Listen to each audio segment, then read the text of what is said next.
हरि भक्तन की, श्री वृंदावन धाम की, सतगुरुदेव भगवान की। जितेंद्र सोनी जी राजस्थान से। श्री हरिवंश महाराज जी, 84 लाख योनियों को भोगने में कितना समय लगता है? कोई निश्चित अरे समय भैया है क्या? कोई इसका हिसाब कोई, ऐसी ऐसी योनियां 10-10 हजार वर्ष तक एक ही योनि में। और एक एक जैसे सर्प योनि है, अब उसके कितने हैं, दुमहा कोबरा कितने कितने, अब उसके तो ब्रह्मा जी से बात करनी पड़ेगी हमारे पास तो उसका लेखा जोखा है नहीं, ब्रह्मा जी से बात करनी पड़ेगी, वो बनाते उनको पता होगा, अपने को तो पता नहीं, अपने तो ब्रह्मा के बनाए हुए इसलिए तो अपने को कोई अनंत माया भगवान की है, अनंत योनि। कहने को 84 लाख योनियां हैं, उस योनियों में अनंत। जैसे चींटी तो कितने प्रकार की चींटी, बिच्छू तो कितने, काली बिच्छू भूरी बिच्छू कितने प्रकार की, ऐसे कितनी योनियां, 84 लाख योनियों में एक योनि मनुष्य है, बकाया 83,99,999 योनियों। वो गणित तो भैया किसी को नहीं मालूम। आप ये विचार करो, एक मनवंतर में एक देवराज इंद्र होते हैं, लेकिन वो मरते नहीं है, वो केवल देवराज इंद्र। एक मनवंतर, आप सोचो, एक मनवंतर में वो तो राज्य करेंगे, इसके बाद वो उतार दिए जाएंगे। ऐसे कितने मनु, कितने इंद्र, कितनी बार बदलते हैं। तब ब्रह्मा जी का एक दिन होता है, ब्रह्मा जी का एक दिन, उनमें से प्रजापतियों की सब, ये सब योनियों में ही तो हैं, 84 लाख योनियों के अंतर्गत ही हैं। करोड़ करोड़ तो वहीं व्यतीत हो जाते हैं ना, गंधर्व हैं, अप्सराएं हैं, कितनी योनि। कोई मनुष्य पैदा होते ही मर जाता है, कोई जीव पैदा होते ही मर जाता है, कोई 1000 वर्ष जीता है, ऐसी योनियां हैं, कोई 500 वर्ष। आप कैसे गणित लगा सकते हो? ईश्वर की सृष्टि की गणित कैसे लगा सकते हो? या तो ईश्वर ही लगा सकता है, दूसरी किसी की सामर्थ्य नहीं है। तभी हमने कहा ब्रह्मा जी ही जान सकते हैं, क्योंकि उन्होंने ही रचा, दूसरे की किसी की बात नहीं है। अनंत माया भगवान की, अनिर्वचनीय माया भगवान की है। इसीलिए आगे जाने की इच्छा है क्या? 84 लाख में जाने की इच्छा है क्या? तो बस इसको पूरा कर मनुष्य जन्म मिला है 84 लाख योनियों से मुक्त होने के लिए। तो यदि हम खूब नाम जप करें, धर्म पूर्वक आचरण करें, किसी को दुख न पहुंचाएं, परोपकार करें, तो इसी जन्म में हमारा काम बन जाएगा। आगे की हम चिंता क्यों करें? इसी जन्म में हम अपना काम बना लें। मनुष्य शरीर काम बनाने के लिए मिला है, और वो काम है भगवत प्राप्ति, वो है भगवान की प्राप्ति। जब तक भगवान की प्राप्ति नहीं होती, तब तक जीव को दुर्दशा भोगनी पड़ती। बड़ी विचित्र दुर्दशा, बड़ी विचित्र। अब कुत्ते का पैर फंस गया मोटरसाइकिल में, अब 10 जगह से टूट गया। अब वो मोटरसाइकिल तो गई, अब वो ना वो अस्पताल कोई ले जाएगा उसको, ना कोई टेबलेट लगेगा, ना कोई इंजेक्शन लगेगा, पीड़ा ही पीड़ा सहते सहते साल 6 महीने में वो कढ़िल कढ़िल कर चलने। क्या योनियों को कष्ट है। मर जी, ये हमें समझ क्यों नहीं आता? हम देख रहे हैं दुख को, हम ये जान रहे हैं, गुरुजन कह रहे हैं कि मनुष्य जीवन इतना इतना कठिनता से मिलता है। 3 गुण जो माया के है ना, ये त्रिगुणात्मिका माया, सतोगुण, रजोगुण, तमोगुण, ये ऐसे प्रवाह हैं कि अभी आपको, जैसे हमारे सामने बैठे हो तो सतोगुण है, सात्विक वातावरण, तो आपको बात समझ में आ रही, यार जीवन का लक्ष्य भगवान की प्राप्ति हो। जहां बाहर हटे, रजोगुण तमोगुण का फोकस आया, तो स्त्री अच्छी लगेगी, धन अच्छा लगेगा, पुरुष अच्छा लगेगा, पद अच्छा लगेगा, ये सब अच्छा लगने लगेगा, और यही सत्य लगेगा संसार में। नहीं तो जैसे सोचो, मरोगे तो तुम्हारा शरीर छूटेगा, सब छूट जाएगा। क्या ये बात आप सब लोग नहीं जानते हो? सब लोग जानते हो। फिर पाप क्यों करते हो? फिर कामनाएं क्यों करते हो? फिर प्रपंच क्यों पाल रहे हो? जाना है यार, रहना नहीं है, सबको जाना है, लेकिन सब दिमाग से यहीं की व्यवस्था में लगे। वहां की व्यवस्था कोई नहीं कर रहा है, कोई बिरला वहां की व्यवस्था सोच रहा होगा। नहीं, अगर हम जब तप भी कर रहे तो ये कह रहे हमारा लड़का बहू अच्छा रहे, हमारा बेटी दामाद अच्छा रहे, हमारी ये कामना पूर्ण हो जाए, हमारा वो काम पूरा हो जाए, बस इसी में हम लगे। यहाँ का कभी मर्जी देखी जाएगी, जो होगा कल किसने देखा, आज भोग लो। आज तो जब देखने को मिलता है तब देखने लायक नहीं रहते। कर्मों का फल बड़ा विचित्र है, इसलिए डरो, पाप कर्म मत करो, भगवान का नाम जप करो। अन्य योनियों में बहुत दुख है। अब जैसे अपने कांटा गड़ जाए तो अपने निकाल सकते हैं, ज्यादा पीड़ा है तो दवा ले सकते हैं, लेकिन पशु के कुछ नहीं है। अपने तो पानी की बोतल लिए घूम रहे, वहां कहाँ पानी है? जंगल में मान लो कोई सरोवर है, वो सूख चुका है, अब वो प्यासा घूम रहा है, प्यासा घूम रहा है, पानी कहाँ से उसे प्राप्त हो? पशु पक्षी हैं, बड़े बड़े कष्ट में जीवन है। आप क्या समझते हो? बड़ा कष्ट में जीवन है, और मनुष्य के हाथ पड़ गया तो भूंज के खा गए। मनुष्य रूपी राक्षस ऐसे हैं कि दिन भर मेहनत करते हैं, शाम के मुर्गा मुर्गी खाते हैं। भी खाते थे, लेकिन जब से आपका सत्संग सब कुछ छोड़ दिया। हाँ भैया, बहुत पाप कर्म किसी जीव के मांस को खाना मतलब अपनी दुर्गति कर लेना है। शराब पीना, मांस खाना, पराई स्त्री से बेविचार करना, पराये धन को हड़पना, यही तो दुर्गति के कारण है। इन्हीं के कारणों से तो हम 83,99,999 योनियों में जाते हैं। इसलिए खूब भजन करो, किसी गलत आचरण में हम ना जाएं। रोहन जी। राधे राधे महाराज जी। राधे राधे महाराज जी। महाराज जी, जिस दिन से आपका संग हुआ है उस दिन से अब लग रहा है किसी शेर का जीवन में संग हुआ है। गुरुदेव, अगर आपसे सच्चा इश्क हो जाए तो क्या हमारा जन्म मरण चक्र छूट जाएगा? हाँ, हमसे इश्क होने का मतलब है हमारे अंदर जो चल रहा है वो आपके अंदर चलने लगे। राधा राधा राधा राधा, गलत आचरण छूट जाए, सबको सुख पहुंचाओ और खूब भगवान नाम जाप करो तो हमसे मित्रता हो जाएगी। महाराज जी, मतलब नाम जब करते हैं तो आपका स्मृति मन में चलता है, मतलब आप जी हर चीज मतलब आप। हाँ, ध्यान मूलम गुरु मूर्ति, आप शास्त्र सम्मत है। ध्यान मूलम गुरु मूर्ति, पूजा मूलम गुरु पदम, मंत्र मूलम गुरु वाक्यम, मोक्ष मूलम गुरु कृपा। यदि राधा राधा नाम जप कर रहे हो और प्रेमानंद नामधारी शरीर का ध्यान कर रहे हो तो ये श्री जी को समर्पित शरीर है, तो इससे आपका श्री जी के प्रति भाव बढ़ेगा और आपका कल्याण। मोक्ष मूलम गुरु कृपा, गुरु कृपा से कल्याण हो जाएगा। प्रीत में भी डर होता है क्या महाराज? मतलब जैसे इसको हो गया जिससे, तो उससे भी डर होता है। हाँ, ऐसा होता है कि जैसे आप हमसे प्यार करोगे तो गेट से घुसते ही आपको एक भय सा लग, जैसे हम अपने गुरुदेव के सामने आज भी जाते हैं ना तो एक बार भयभीत हो जाते हैं कि कहीं कोई त्रुटि नहीं होनी चाहिए, कहीं कोई ऐसी गलती ना हो कि महाराज जी की दृष्टि बदल जाए। बस ऐसे बैठे रहते हैं और प्रणाम किया और जब मुस्कुरा दिए तो लगा कि जैसे छाप लग गई, जाओ ठीक है। और कभी मान लो जैसे अपने भाव में उन्होंने दृष्टि नहीं दी तो सैकड़ों बातें दिमाग में, यार कोई गलती तो नहीं, कहीं हमको अहंकार तो नहीं आ गया, कहीं ऐसा तो, हे भगवान गुरु जी प्रसन्न रहें, हे भगवान गुरु जी। अब तो एक हमारा ये संबंध गुरु शिष्य का ऐसा है कि इसमें प्रियता भी है लेकिन इसमें एक भय भी है। रामचंद्र जी भगवान जब सियाजू के दर्शन किए जनक जी के बगीचे में तो विलम्ब हो गया, तो वहां लिखा है भयभीत हो गए कि गुरु की सेवा में पुष्प पहुंचाना था और विलम्ब हो गया, तो डर लगा भगवान को भी अपने गुरु के प्रति। तो जो गुरु से डरे वो माया से नहीं डर सकता, जो गुरु से डर गया वो माया से नहीं डरेगा। तो महाराज जी, मतलब अभी किसी का डर नहीं है, बस केवल एक ही आपका डर है। अब वो ये प्रीति का डर होता है कि कहीं अगर नजरें हटा ली तो हम गिर गए, हमारे पास कुछ और रहे नहीं। सच्ची कहते हैं, जैसे गुरुदेव गुरु तत्व है ना, तो अब जैसे गुरुदेव हैं और वो प्रसन्न है तो हम बिल्कुल एकदम ऐसे रहते हैं जैसे बादशाह, और गुरु जी की दृष्टि बदल जाए तो जैसे भूमि हट जाए तो फिर कहाँ रहेंगे। तो हमारी भूमि है गुरुदेव, हमारा जीवन है गुरुदेव, हमारा सर्वस्व है गुरुदेव, क्योंकि मंत्र उपासना जीवन सब कुछ गुरुदेव है। तो ये डर बना ही रहेगा, पूरे जीवन भर बना रहेगा कि कहीं उनकी दृष्टि न बदल जाए, और वही डर हमको सुरक्षित रखेगा। हम अलग हैं, प्रगट में गुरुदेव नहीं है, लेकिन हर समय भय है कि कुछ भी गलती हुई तो हमारे गुरुदेव सर्वज्ञ है, वो जान जाएंगे। गुरुदेव ने अगर हमारी प्रति दृष्टि हटा ली तो किस बात, तो ये डर तो बना ही रहना चाहिए। उसमें जैसे मतलब अभी बैठे हैं अंदर में, मतलब वो चल रहा है कि मतलब अब जैसे और अधिक प्रीति में भी ऐसा होता है, जैसे आपको जिससे अधिक प्रीति है और उससे मिलने जाना है तो घबराहट पैदा हो जाएगी, एक प्रीति की घबराहट पैदा हो, एक मतलब उससे पूछो कि क्या, वो कुछ कह नहीं पाएगा लेकिन एक प्रीति की घबराहट एक अंदर से पैदा हो जाएगी। ये प्रेम के भावों में आता है, ये कोई निषेध नहीं है। शेखर जी सहारनपुर। राधे राधे महाराज जी। महाराज जी, आपकी वाणी, आपका सत्संग अमृत के समान है और जीवन को बदलने में पूर्ण समर्थ है। महाराज जी, हम उसको पूर्ण रूप से अपने जीवन में कैसे उतार सकते हैं? नाम जप के प्रभाव से।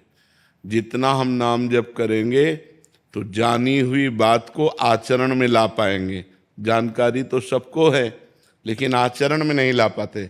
जैसे हमें जानकारी है कि ये नहीं करना चाहिए, पर हम जानते हुए भी कर बैठते हैं।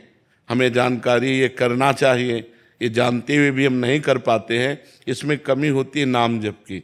जितना हम नाम जप करेंगे तो हमारे पूर्व पापों का नाश होगा, हमारे अंदर अध्यात्म बल बढ़ेगा, हमारा जीवन सुखी होगा। यदि नाम जप नहीं करता जीव तो पूर्व के पुण्य से आज सुख भोग लो, कल तुम समस्याओं में फंस जाओगे, कल तुम ऐसे दुखों में फंस जाओगे जहाँ से तुम्हें कोई निकालने वाला नहीं होगा।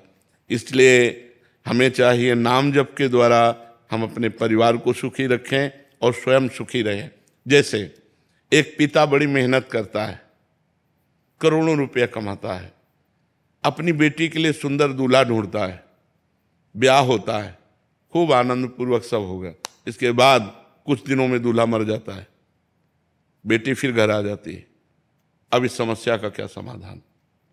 करोड़ों रुपए कमाए, करोड़ों लगा दिए, सब मंगल हुआ, अब प्रारब्ध भोग ऐसा पलटा कि वो फिर घर आके बैठ गई। अब उसका क्या उपाय?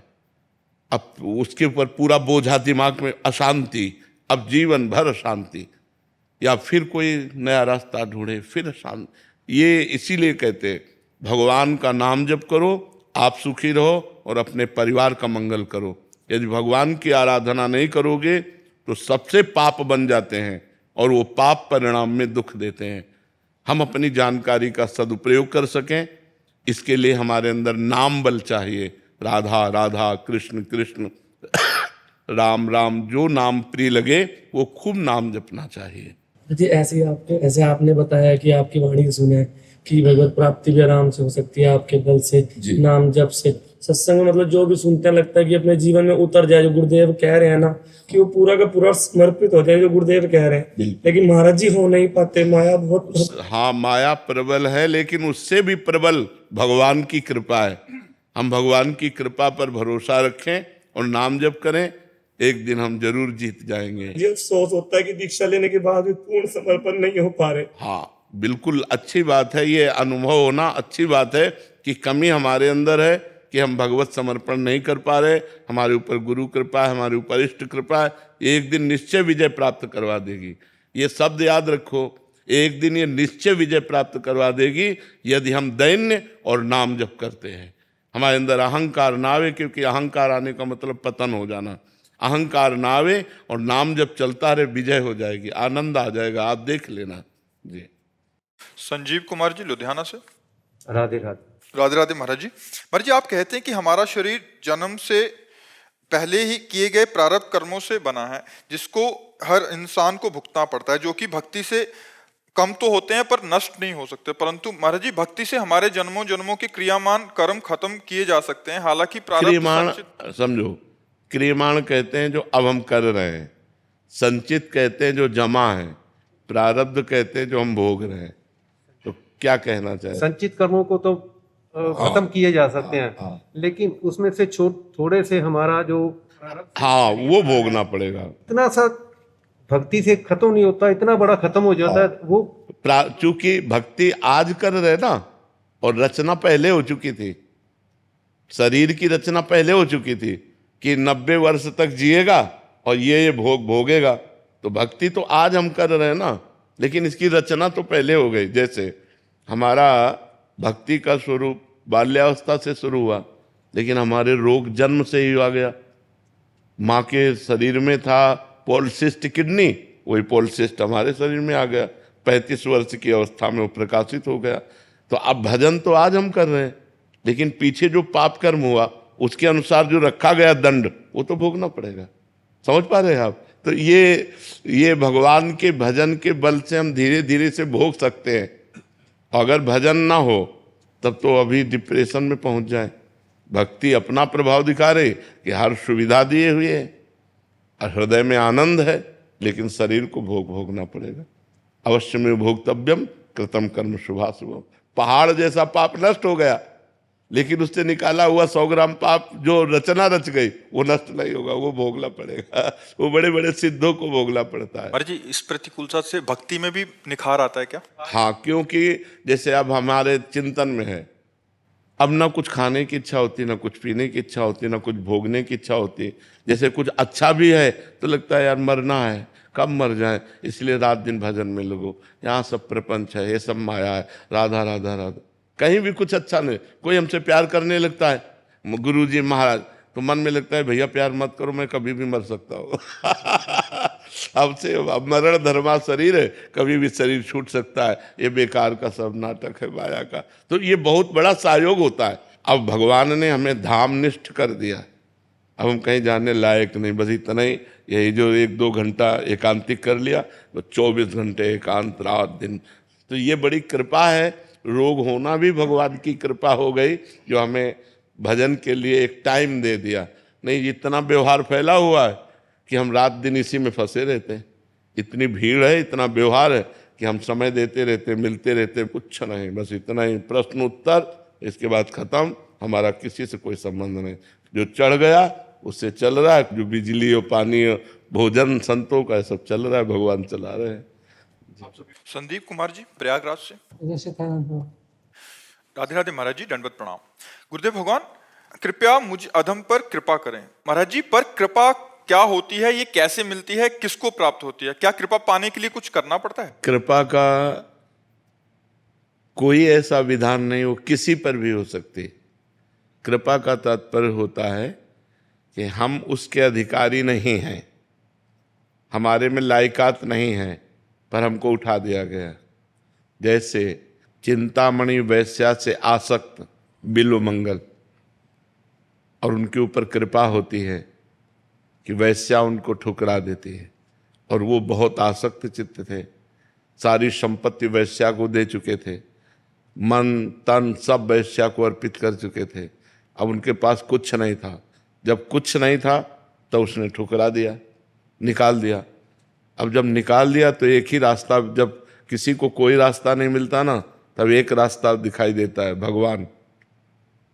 अब ये कृपा हुई, देखो कहाँ वैश्यागामी, कहाँ गंदे आचरण में आसक्त, और कहाँ भगवान की अहेतुकी कृपा हुई कि वो बिल्व मंगलाचार्य हो गए, वृंदावन आ गए, भगवान के प्रेम में डूब गए, भगवान का साक्षात्कार हुआ। बड़ा चरित्र है बिल्व मंगल जी का, उन्होंने अपनी आंखें फोड़ ली थी। तो भगवान की जो कृपा होती है वो अहेतुकी होती है। अहेतुकी का मतलब आपके किसी गुणों से आप पर वो रीझ कर कृपा करे, ऐसा नहीं। अहेतुकी, पता नहीं किस पर कब कृपा हो जाए, न जाने कौन से गुण पर दया निधि रीझ जाते हैं, कब किस पर कृपा हो जाए और वो उठ कर का अध्यात्म का पथिक बन जाए, ये बताया नहीं जा सकता। बड़े बड़े साधन करने वाले, तपस्या करने वाले जो लाभ नहीं ले सके, वो पतितों के ऊपर कृपा हो गई, वो महान बन गए। पतितों के ऊपर कृपा हो गई। कब कृपा किस पर हो जाए इसका कोई विधान नहीं है, कभी किसी पर भी हो सकती है। इसीलिए हम कृपा की भीख मांगते हैं भगवान से कि हम पर कृपा कर दो। भगवान की कृपा हो जाए तो देर न लगे, सब काम क्रोध मिट जाए, कामनाएं नष्ट हो जाए, कामनाओं की पूर्ति हो जाए।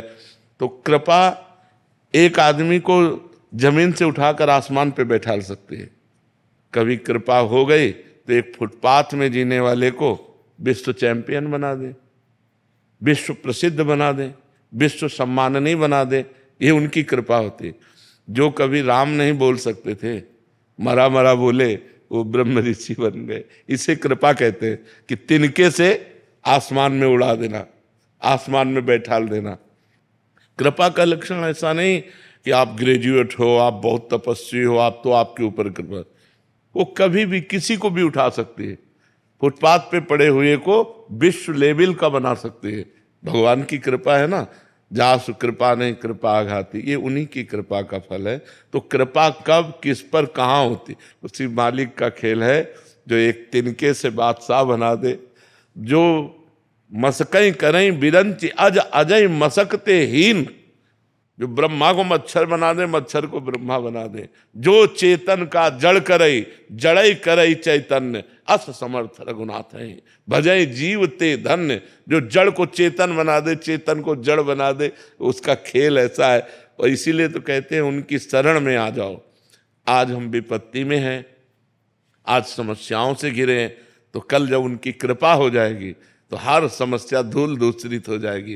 कृपा की चाह करने पर कृपा मिल सकती है प्रभु? किसकी? कृपा की चाह करने पर। हाँ, कृपा की चाह करे या ना करे, कृपा की चाह करे ना करे, भरोसा भगवान का हो जाए, अंदर की बात है।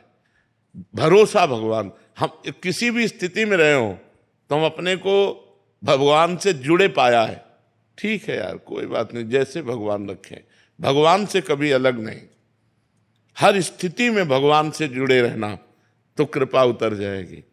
मन और वचन और कर्म से भगवान का होके कि कुछ भी हो। जैसे बचपन से घर से निकले थे 13 वर्ष की अवस्था से, तो सोचो पूरा जीवन हो गया, क्या 13 वर्ष की अवस्था होती थी, कितना जीवन कष्टमय रहा, गंगा किनारे और सब है, लेकिन भगवान से कभी अलग नहीं हुए। कभी ये महसूस नहीं हुआ कि हम अनाथ हैं, हमें महसूस भगवान मेरे साथ हैं, भगवान के लिए जीवन है। तो कृपा की चाह तो सब लोग करते हैं।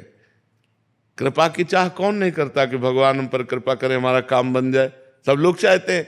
लेकिन विश्वास भगवान पर, केवल भगवान पर विश्वास, मेरे तो गिरधर गोपाल दूसरो न कोई, जब ये बात आ जाती है कि भगवान के सिवा मेरा कोई नहीं, उसी समय कृपा उतरती है। जैसे द्रौपदी जी को जब तक अपना बल रहा, पांडवों का बल रहा, तब तो जब भगवान के एक भरोसा किया तो भगवान वस्त्र बन गए, हो गई कृपा। अब वस्त्र ही अपार वस्त्र खींचते खींचते वो हार गया, लेकिन यहां से दुपट्टा नहीं हटा। जब गजराज को लगा कि अब कोई साथ देने वाला नहीं, केवल भगवान का भरोसा, कृपा हो गई, भगवान तुरंत प्रकट हुए, ग्राह को मार दिया, गजेंद्र को बाहर कर दिया। तो एक भरोसा जब भगवान पर हो, एक भरोसो, एक बल, एक आस विश्वास, तब कृपा का स्वरूप प्रकट होता है। जैसे बिल्वमंगल जी के लिए तो अब चिंतामणि सबने ठुकरा दिया, उसी से प्यार करते थे, उसी को जीवन दे दिए थे, अब कोई नहीं, तो भरोसा भगवान का जागृत हुआ, कृपा हो गई। जब एक भरोसा भगवान का होता है तब कृपा आ जाती। अभी हमारा मन भगवान पर पूर्ण आश्रित नहीं है, जहां आश्रित हुआ तो कृपा संभाल लेती है, फिर कृपा संभाल लेती है। कपिल राम जी, श्री हरिवंश महाराज जी। महाराज जी, कभी कभी अंदर विचार आता है कि क्या सदगुरुदेव भगवान अपने से दूर स्थित प्रत्येक अपने शिष्य को देख रहे होंगे। व्यवहार में बहुत कम अवसर मिलता है साधक को कि वो उनसे मिल पाए, तो ऐसे में गुरु और शिष्य गुरु का के दो स्वरूप है, एक है पांच भौतिक स्वरूप में विराजमान और एक है तत्व रूप से। जो तत्व रूप में है वो अखंड मंडलाकारम व्याप्तमेन चराचरम, वो तुम्हारे अंदर भी बैठा है, तुम्हारे अंदर की हर बात सुन रहा है। और जो पांच भौतिक स्वरूप में है वहां जाने पर ही देख पाओगे, बताने पर ही उत्तर मिल पाएगा। लेकिन जो अंदर बैठे हैं तो वो तुम्हारे साथ हैं, तुम्हारे हृदय में है। अखंड मंडलाकारम व्याप्तमेन चराचरम तत्पदम दर्शतमेन तस्मै श्री गुरुवे नमः। तो ये अखंड मंडलाकार जो व्याप्त जड़ चैतन्य में गुरुदेव हैं, उन्हीं को प्रधानता देनी चाहिए, क्योंकि वो हर समय आपके साथ है। ये शरीर तो आज है कल नहीं रहेगा, लेकिन जो आपने मानस पटल पर अपने गुरुदेव बैठा लिए वो तब तक रहेंगे जब तक आपका मोक्ष नहीं हो जाएगा, जब तक आपका कल्याण नहीं हो जाएगा। ये गुरुदेव तो कभी भी जा सकते हैं, लेकिन वो गुरुदेव कभी नहीं जा सकते जो आपने भावना में बैठा रखे हैं। मान लो आज आप सामने हो, लेकिन आप जब एकांत में होते हो तो भावना में आपके हैं ना गुरुदेव साथ, आप बातचीत भी कर सकते हो कि देखो महाराज जी अब हम चल रहे हैं, संभालना। तो अब अंदर बैठे हुए गुरुदेव से अपने हम बातचीत भी करते हैं और देखते हैं कि गुरुदेव ने उत्तर भी दे दिया, गुरुदेव हमें संभाल भी रहे हैं। तो वो गुरुदेव जो तत्व रूप से सब जगह विराजमान है, वो जान रहे हैं आपको, वो सुन रहे हैं, वो आपकी एक एक भाव देख रहे हैं और उसी का फल वो प्रदान करें। का स्थान माता पिता से ऊपर है क्या? हाँ, क्योंकि माता पिता संसार के शरीर को जन्म देने वाले हैं और गुरु शरीर के राग को मिटाकर भगवान से मिलाने वाला है। इसलिए माता पिता से भी बढ़ करके मातृ देवो भव, पितृ देवो भव, क्योंकि उन्होंने इस शरीर की रचना करने वाले परमात्मा के उसमें सहयोग हुआ, गर्भाधान किया, बालक प्रकट हुआ, उसका पालन पोषण किया। जब हम अज्ञानी थे तब उन्होंने हमारा पालन पोषण किया, इतना उनका संबंध है। लेकिन भगवान ने गर्भ में भी हमें बनाया, भगवान ने गर्भ में भी हमारी रक्षा की। तो भगवान है, भगवान के समान कोई नहीं। और उस भगवान को प्राप्ति कराने वाले गुरुदेव हैं, इसलिए भगवान से भी बढ़कर गुरुदेव है। और भगवान ने स्वयं कहा, सातो सम मोहिमय जग देखा और मोते अधिक संत कर लेखा। भगवान ने सबरी जी से कहा, और मोरे मन प्रभुवश विश्वासा, राम ते अधिक राम कर दासा। जाने वो संत अनंत समाना। भगवान को प्राप्त कराने के कारण गुरुदेव के समान गुरुदेव ही है, दूसरा कोई नहीं है। महाराज श्री जी कृपा करके जाने की बात ना कीजिए, हृदय बड़ा दुखता है, किसी को कौन है हमारा। यार जो आया है सो जाएगा, क्या राजा रंग फकीर इसमें क्या डरना भाई, जो आया है सो जाएगा, क्या राजा रंग फकीर, चाहे वो भिखारी हो, चाहे वो साधु हो, चाहे राजा हो, यहाँ से तो जाना पड़ेगा। के लिए इतना समर्पित है, आपकी कृपा बल से ही हम आपसे इतना प्रेम। नहीं, हमारे बहुत प्यार है, हम समाज हमें बहुत प्यार दे रही है, हमारी बात मान रही है, गलत आचरणों से मुक्त होकर अच्छे आचरणों में चल रही है। हम धन्यवाद देते हैं नौजवानों का और समाज का, जो गंदे आचरणों का त्याग कर अच्छे आचरणों में चल रहे हैं। हमारा जीवन धन्य कर रहे हो, अपना तो जीवन धन्य कर ही रहे हो, हमारा भी जीवन धन्य कर रहे हो। आज आप लोग अच्छे आचरण कर रहे हो तो ये हमारी साधुता का फल हुआ, ये हमारे जीवन का फल हुआ कि हम अपने देश के लिए, हम अपनी समाज के लिए कुछ कर पाए। नहीं तो हम अकेले भजन करके मर जाते, मुक्त हो जाते, कौन जानता। ऐसे हजारों लाखों भाई गंदे आचरणों का त्याग कर अच्छे आचरणों पर चल रहे हैं, तो हमें भी शीतलता प्राप्त होती है कि भगवान ने इस योग्य बनाया कि हम समाज के काम आए। समाज वचन से ही सही, पर हम काम में तो आए, हमारी समाज का सुधार हो रहा है, हमारे देश में नौजवान लोग अच्छे आचरणों की तरफ चल रहे हैं। ये हम अपने जीवन को धन्य मानते हैं आपके कारण, आपके कारण। अगर आप सुधर रहे हो तो हम अपने को धन्य मानते हैं कि हमारी साधुता, हमारा भगवान के मार्ग में आना सार्थक हुआ कि समाज के हम काम आए। नरोत्तम जी, ग्रेटर नोएडा से।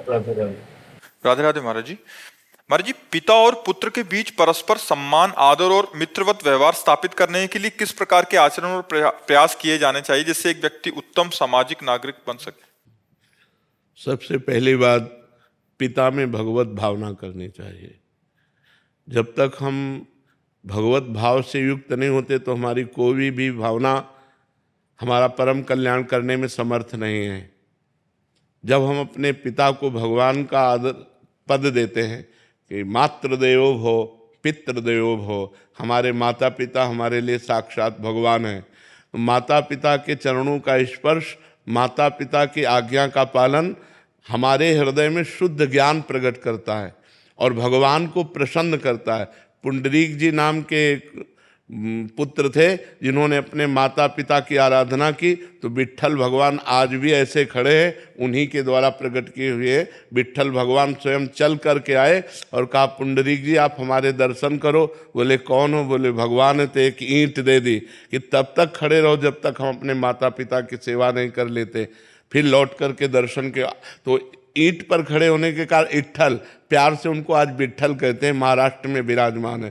तो यदि हम माता पिता को भगवान की भावना से उनकी आज्ञा का पालन करते हुए, तो हमारे अंदर वो बुद्धि बढ़ेगी जो समाज प्रिय होगी, हमारे अंदर वो ज्ञान बढ़ेगा जो भगवत प्रिय होगा। सबसे पहले हमें भगवत भावना, क्योंकि भगवत भावना के बिना हम सेवा पूर्ण नहीं कर सकते। जैसे आप अपने माता पिता की सेवा कर रहे हैं और फिर कोई रिश्तेदार आया या मित्र आया और वो तुम्हारी निंदा करने लगे, तुम कर रहे हो सेवा और वो तुम्हारी निंदा करने लगे, अब तुम्हें क्या लगेगा कि यार इतनी सेवा करता हूँ फिर भी ये निंदा करते आने वाले लोगों से, तो आपकी अश्रद्धा हो जाएगी। अगर आपका ये भाव कि मेरे भगवान है तो जो बोले बोले, मेरा कर्तव्य है इनकी सेवा करना, ये भाव बना रहेगा। जब तक हम भगवत भाव नहीं रखेंगे तब तक हम अपने माता पिता की आज्ञा का पालन और माता पिता की सेवा का, देखो भगवान होते हुए भगवान श्री राम ने अपने पिता की आज्ञा का पालन करने के लिए 14 वर्ष नंगे पैर वनवास किया, बड़ा कष्ट सहा, लेकिन कभी किसी ग्राम नगर में नहीं गए। 14 वर्ष विशेष उदासी, तापस वेश विशेष उदासी, 14 वर्ष राम वनवासी। भगवान ने अपने पिता की आज्ञा पालन, तो ऐसी आज्ञा का यदि हम पालन करें, हम उनकी आज्ञा पर विचार न करें, मात पिता प्रभु गुरु के वाणी बिनहि विचार करी शुभ जानी, तो हमारा परम मंगल होगा, हमारी बुद्धि में ऐसा विकास होगा जिससे समाज सेवा भी बनेगी, परोपकार भी बनेगा।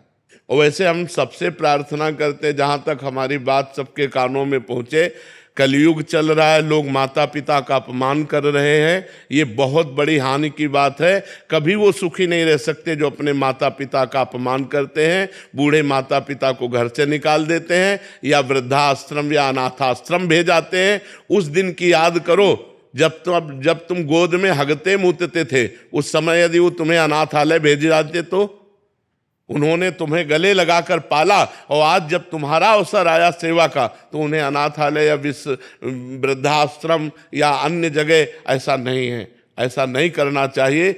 वृद्ध माता पिता को भोजन और सामग्री से ज्यादा प्रिय होता है अपने पुत्र का प्यार पाना। वो पैसे से नहीं दिया जा सकता, वो स्वयं से दिया जा सकता है। इसलिए अपने माता पिता को भगवत भाव से आराधना करें। ये जो आजकल नए बच्चे अपने माता पिता को मारते हैं, पीटते हैं, गाली देते हैं, घर द्वार से बाहर कर देते हैं, इनकी बड़ी दुर्गति होगी। अभी अगर जिसके माता पिता जिंदा हो, अभी अपना काम बना लो, अपने माता पिता को भगवान की तरह आराधना करो, तो भगवान तुम पर प्रसन्न हो जाएंगे। आशीष जी, महाराज जी आपके चरणों में कोटि कोटि। महाराज जी, मैं आपकी शिक्षाओं का पालन कर रहा हूँ और नाम जप भी कर रहा हूँ महाराज जी, फिर भी महाराज जी अंदर जो विकार हैं महाराज जी, कभी कभी शंका होती है कि नाम जप सही तो चल रहा है महाराज जी। देखो, विकार आज के नहीं हैं, विकार आज के नहीं हैं, अनंत जन्मों के हैं। हम कई बार एकांतिक में बताया है कि जैसे मैसेज डिलीट करना हो तो सामने मैसेज आता है ना, तो अब एक काम का मैसेज आया, डिलीट हुआ, फिर उसी काम के करोड़ों मैसेज सेम टू सेम है, तो हमको भ्रम हो जाता है कि डिलीट होता है कि नहीं होता। मतलब वही मैसेज करोड़ों हो और हमको एक एक डिलीट करना है, तो करोड़ों बार वो आएगा, तो हमको लगता है कि डिलीट हुआ कि नहीं डिलीट हुआ। वो डिलीट हो गया, ये नया है। अनंत जन्मों से दुर्वासनाएं परत की परत हमारे हृदय में जमा है। अब जब हम नाम जब शुरू करते तो अब यही जमा है, काम क्रोध लोभ मोह मद मत्सर की, तो वही बार बार जब निकलती तो लगता है यार कब तक बनी रहेंगी, बनी नहीं रहेंगी, वो निकल रहे हैं। जो हमारे अंदर जमा है वो निकल रहा है, मन निर्मल हो रहा है। धैर्य पूर्वक दीर्घ काल निरंतर सत्कार सेवितो दृढ़ भूमि, लंबे समय तक अगर आदर पूर्वक नाम जप किया जाए तो दृढ़ भूमि, हमारे हृदय में सारे विकार जितने हैं वो सब बाहर हो जाएंगे। नहीं तो निर्मल मन होगा ही नहीं, और निर्मल मन हुए बिना भगवान की प्राप्ति नहीं। तो निर्मल मन कैसे होगा? नाम जप से। जितना नाम जप करोगे मन निर्मल हो जाएगा। योगेंद्र सिंह जी आ जाएगा। राधे राधे महाराज जी। महाराज जी, जब आत्मा सुख दुख से परे है तो नरक या स्वर्ग में जाने से पहले इसे कई प्रकार की यातनाएं और सुख या दुख का अनुभव कैसे होता है? क्योंकि मृत्यु के बाद नश्वर शरीर तो मृत्यु लोक पर ही नष्ट हो जाता है। इसका उदाहरण बिल्कुल फिट है। जब आप सैया पे सोए होते हो तो स्थूल शरीर सोया होता है ना, तो स्वप्न में जो सुख दुख होते हैं ना, लेकिन नहीं होते, लेकिन अनुभव में आते हैं ना। स्थूल शरीर तो पड़ा रहता है। सूक्ष्म शरीर से आप जब स्वप्न देखते हैं तो स्वाप्निक जो सुख दुख होते हैं वो अनुभव में आता है ना। ऐसे स्थूल शरीर तो जल जाता है, लेकिन सूक्ष्म शरीर जाता है। आत्मा एक प्रकाश है, आत्मा एक पावर है। आत्मा कोई व्यक्ति नहीं है, वो पावर है। वो सूक्ष्म शरीर को पावर देता है, और भोग जब सूक्ष्म शरीर भोगता है तो अनुभव आत्मा को होता है। आत्मा को कोई कष्ट नहीं होता। नैनम छिन्दन्ति शस्त्राणि नैनम दहति पावका न चैनम क्लेदयन्त्यापो न शोष्यति मारुता। अग्नि जला नहीं सकती, जल डुबो नहीं सकता, वायु सुखा नहीं सकती। आत्मा अग्नेयास्त्र, वायुवास्त्र, वरुणास्त्र इनके प्रभाव से परे है। लेकिन जैसे स्वप्न में कोई दुख ना होने पर भी हमें दुख या सुख का अनुभव होता है। जो सपने सिर काटे कोई, बिन जागे दुख दूर न होई।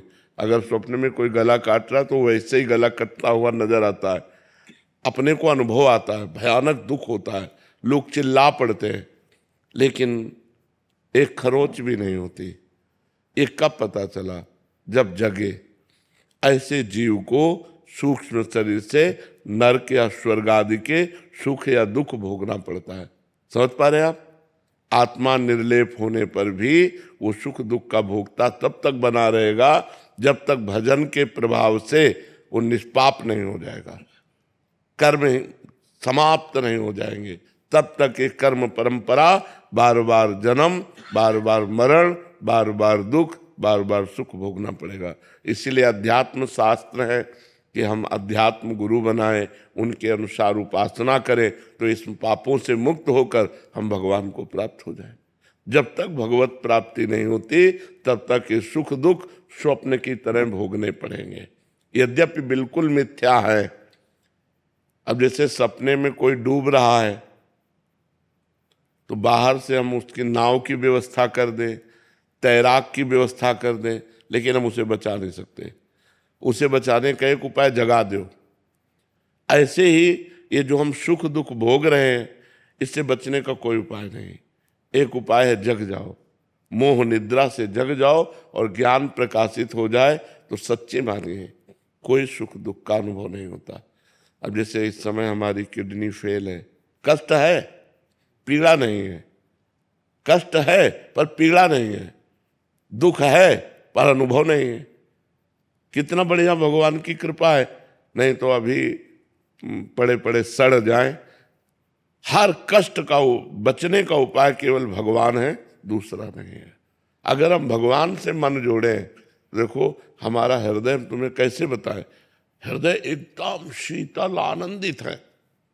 अगर शीतल आनंदित ना हो तुम तुमसे बात कर सकें क्या? फिर तुम पीड़ा में पड़े रहें, और पीड़ा है तो हम हर दुख से तब बच सकते हैं जब हमें ज्ञान हो। ये केवल प्रवचन से नहीं दूर होने वाला। अगर अंदर स्थिति नहीं है ना तो प्रवचन से दूर होने वाला नहीं। न प्रवचन सुनने से दूर होगा, न प्रवचन करने से दूर होगा, भजन करने से दूर होगा। अगर हम भजन करें तो अज्ञान का नाश हो जाए, तब हम ये देखेंगे कि सुख दुख से परे आत्मा है। और जब तक भजन नहीं करेंगे तब तक मलिनता होने के कारण, जैसे स्वप्न में कोई दुख सुख नहीं होता, ये जगने पर पता चलता है, ऐसे ही जब तक हम मोह में फंसे हैं तब तक सुख दुख भोगना पड़ेगा। जब तक ज्ञान में नहीं जगेंगे तब तक ये सुख दुख दूर नहीं होगा। जेहि जाने जग जाए हेराई, जागे जथा स्वप्न भ्रम जाई। जिस परमात्मा को जान लेने के बाद ये संसार का सुख दुख नष्ट हो जाता है। कैसे? जैसे स्वप्न का सुख दुख जगने पर नष्ट हो जाता है। समझ पा रहे? भजन करोगे तब समझ पाओगे। ये ज्ञान की बात है, ये अध्यात्म मार्ग की बात है जी। भूमिका जी, राधे राधे। राधे राधे महाराज जी। महाराज जी, आप कह रहे हैं कि आप भाग्य पे बहुत विश्वास करते हैं, पर मैं जिससे मिलती हूँ मुझे लगता है कि राधा रानी ने उसे भेजा है, पर जब संबंध दृढ़ हो जाता है तो फिर बाद में दुख होता है और वो व्यक्ति दुखी करता है। तो महाराज जी, ऐसे में कैसे समझें कि सामने वाले, पहले बताओ भाग्य किसे कहते हैं?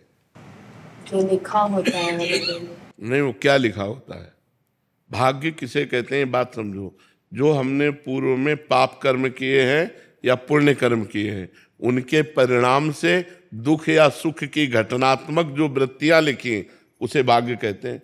भाग्य कोई देवता थोड़ी है। हम नया भाग्य रचने के लिए आए हैं। हम मनुष्य हैं, भगवान के अंश हैं। हम नए भाग्य की रचना करेंगे। जो पुराना भाग्य हमें दुख देने वाला है उसको नष्ट करेंगे, उसको रौंद डालेंगे और नए भाग्य की रचना करें। नए भाग्य की रचना कब होगी? जब भगवान का भजन होगा, भगवान का चिंतन होगा, भगवान की लीला कथा सुनोगे और चरित्र पवित्र रखोगे। आज हमारा समाज चरित्रहीन हो रहा है। ये गर्लफ्रेंड, बॉयफ्रेंड, पराये पुरुष से व्यभिचार, ये बहुत हानि।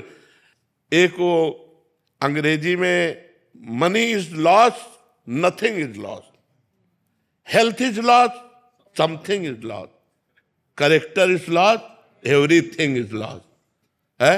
अब विचार करो, आज हमारे समाज का विचार उल्टा हो रहा है, नहीं हो रहा? बिल्कुल ऐसे ही चल रहा है। बॉयफ्रेंड ब्रेकअप, बॉयफ्रेंड, ये चरित्रहीनता नहीं बढ़ रही है। अपने पति को भगवान मानने वाला ये देश है, भारत देश है, जहां पे अपने पति को भगवान माना गया और जहां अपनी पत्नी को अर्धांग माना गया, अपना अर्धांग माना गया। ये वो देश है, ये वो देश नहीं कि आज इनके साथ, कल उनके साथ, परसों उनके साथ। तो यदि हमारा चरित्र सही रहेगा और हम भगवान के लीला चरित्रों को सुनेंगे और नाम जप करेंगे और धर्म से चलेंगे, तो किसी के द्वारा दिए हुए दुख का प्रभाव हमारे ऊपर नहीं पड़ेगा। यहां तक कि अपने शरीर के भी दुखी होने पर कोई प्रभाव नहीं पड़ेगा। भगवान में अपार सामर्थ्य है। अगर आज हम भगवान से न जुड़े होते तो बिस्तर में पड़े होते। भगवान से जुड़े हैं तो शरीर की स्थिति बड़ी नाजुक है, लेकिन हम सिंह की तरह दहाड़ रहे। मरते होंगे तो भी प्रवचन करके मरेंगे। हमको इस बात की चिंता नहीं रह गई कि मुझे मरना है या मेरा शरीर छूटना है। भगवान से जुड़ जाओ। बड़े महापुरुष के तुम अंश हो, बंदे महापुरुष ते चरणारविंदम, भगवान के अंश हो। अगर प्रभु को साथ लिए हो तो जीत जाओगे, नहीं तो हारना पड़ेगा। ये हारने का देश है। संसार में जिससे प्यार करोगे वो तुम्हें अंत में रुलाएगा जरूर। हम पक्की बात कहते हैं, अंत में तुम्हें रुलाएगा, परिणाम ये देगा। अगर भगवान से प्यार करोगे तो अंत में मुस्कुराते हुए जाओगे, तुम्हारा अंत बहुत अच्छा होगा। माना आज तुम भगवान से जुड़े हो तो तुम दुखी हो, कब तक? जब तक तुम्हारा पूर्व पाप है, और जिस दिन वो नष्ट हुआ उसी दिन तुम आनंदित हो जाओगे। इसलिए एक साथी चुनो, प्रभु को। प्रभु को अपना साथी मान लो, और हर समय प्रभु से इस बात से डरते रहो कि कोई पाप कर्म न बन जाए जिससे हम प्रभु की नजरों से गिर जाएं, भगवान की नजरों से ना गिरे। ये डरते रहो तो देखो आनंदित हो जाओगे। किसी के दुख देने से क्या फर्क पड़ता है? अरे अपने शरीर में दुख हो तो कोई फर्क नहीं पड़ता, लड़ना पड़ेगा। हम कायर नहीं हैं, हम परमात्मा के अंश हैं, हम शरीर नहीं हैं, हम अविनाशी हैं। अविनाशी का बच्चा अविनाशी। मौज से जियो, मस्ती से जियो, सिंह की तरह दहाड़ के जियो, एक गीदड़ों की तरह जीना छोड़ो। हे रोना धोना, ये दुख वो, ये तब तक बना रहेगा जब तक तुम भगवान से नहीं जुड़ते। और भगवान से जुड़े तो ताल ठोक कर माया को परास्त कर दोगे और निकल जाओगे इस माया से।